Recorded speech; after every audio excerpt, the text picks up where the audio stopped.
we wanted to update you on Hurricane Michael. It's about 40 miles off the coast. It's starting to feel the effects now. It is a very dangerous Category 4. And just to remind the press, hurricanes Harvey, Irma, and Maria were Cat 4. So these are big storms that we're looking at. So it'll hit the Panhandle, as you can see in this one right here, sir, and then it will go through Georgia and the Carolinas. Unfortunately, on the tail end, we do expect additional rain in the Carolinas, which could lead to additional flooding. FEMA is leaning forward, as we are with our interagency partners. We're forward deployed. We have search and rescue ready to go. We're in very close contact with state and local authorities. We've all spoken with the governor and local officials. And I'll turn it over to Brock to give additional detail. Unfortunately, this is a Gulf Coast hurricane of the worst kind because all of the elements associated with hurricanes come into play. So as you see on the left, the storm surge estimates are anywhere between 9 and 14 feet. Storm surge is going to be the worst where the eye makes landfall just to the east or south of where the eye makes landfall. Somewhere right now it's projected between Panama City, Apalachicola, and then it's going to push forward. So not only is it going to bring 14 feet of ocean water and coastal flood inundation, there'll be wave action on top of that, which is the primary driver of why we evacuate, sir. And then coupled with that, you've got over 145 mile per hour winds. Structures built before 2001 are not designed to handle that type of wind typically. And it's going to unfortunately push through the state. So we're asking citizens in southwest Georgia, central Georgia to be vigilant and make sure that they understand what's about to come, because this area is going to see a Cat 1, Cat 2 storm as it moves inland. And with the vegetation there, what we're anticipating is a lot of downed trees impacting the power grid. And, here again, we're going to see a lot of devastation along the coast structurally. And then as it moves in, you're going to see power outages throughout the state. And then, unfortunately, you're going to see rainfall into South Carolina and North Carolina.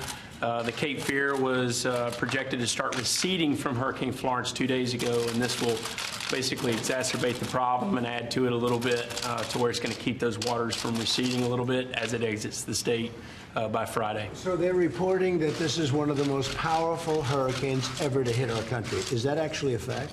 So in this area, this would be the most intense hurricane that struck this area since 1851, if I remember correctly. So this would be storm. Yeah.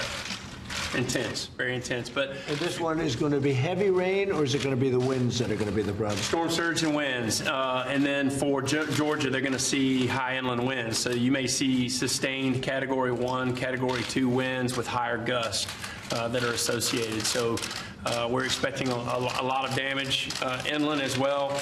But we have leaned forward with Governor Scott and his staff and Director Westmall down in Florida. They've been leaning forward as well. And, right now there's no identified shortfalls when it comes to pre-positioning. So we have teams, equipment, personnel, not only with and embedded with state of Florida staff and some of the local county emergency managers, but we have equipment and teams staged in Maxwell to Atlanta to Orlando, ready to move in once the elements subside and push through, and then we can move in and attack. And we're working really closely with the private sector. So we have about 14 states, different utilities from 14 states are already ready to help with any energy outages. Electric companies are from all over the country, actually. They're all lined up.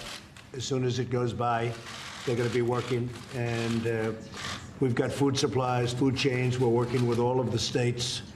And let me ask you, this started out very innocently a week ago. This was a small storm in an area they never thought this, and it grew into a monster. Right. So the first initial indications from the National Hurricane Center started coming in around Saturday. And they picked it up and started raising the flag that, hey, this system's going to go from a wave to a depression and could potentially rapidly intensify. And unfortunately, that's typical of the Gulf Coast. And when they do this, citizens have less time to prepare or heed the warnings. We are concerned that many citizens chose not to heed those warnings, but we're prepared with search and rescue teams to try to go in and do what we can. Any questions, please? Yes. Are you concerned that folks in Florida and Georgia in the storm's path weren't prepared enough? And that there aren't enough evacuations to follow up on that point? Yesterday, we were concerned that we did not like the level of evacuation activity that we were seeing. And, Governor Scott kudos to him. He leaned forward, used the new wireless emergency alert capabilities that we have, and sent out text messaging last night, leaned forward and said, hey, get out of there. And so we were trying to get people to really take the storm seriously. A lot of people did heed the warning, but then there are those who chose to stay behind. And unfortunately, first responders may not be able to go in and rescue those who dial 911 at this point.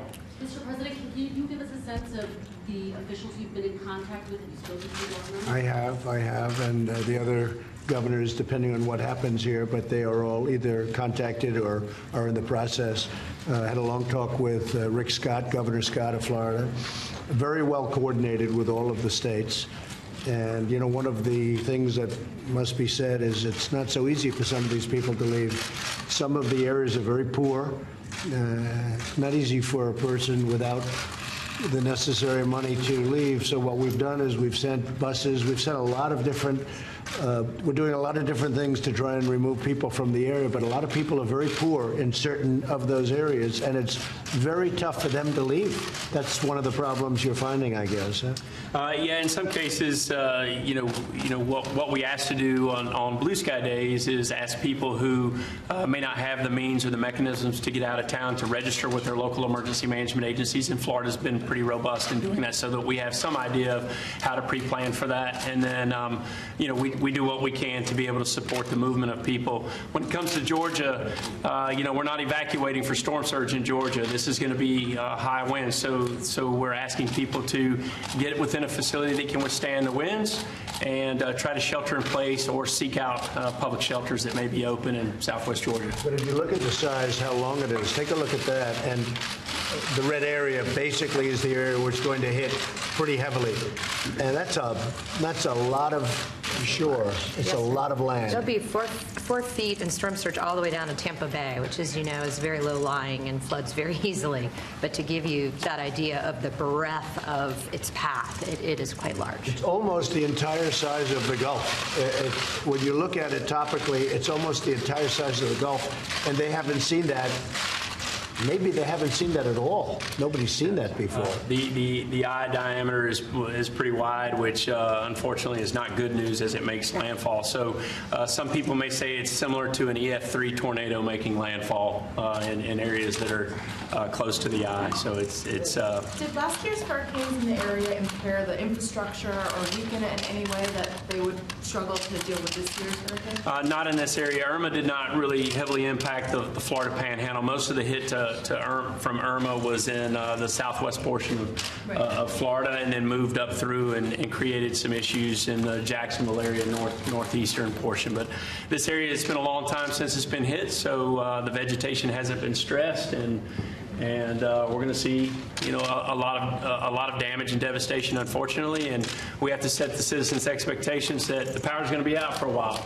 And what FEMA's role in that is, as the Secretary was saying, our partnership with the private sector is that, we work with the Florida Power and Lights, the Gulf Powers, the Southern companies, the Georgia Powers, to be able to help them, facilitate their mutual aid to come in. And they've got power crews coming in from multiple states across the country that are already pre-staged. And when we're hit, we work with them to do what's called first push debris to get the roadways open and so that we can get them down the roadways to start fixing the power. But that's going to take some time. Mr. President, do you plan on changing any of your travel schedule? Well, we don't know. I know I was going to Pennsylvania. It looks like there are thousands of people already lined up, and probably will do that tonight. And we're going to go down here as soon as we can. We don't want to interfere with anybody, but we want to go as soon as possible. You have, right nearby, we have thousands of people going tonight, and many are there already.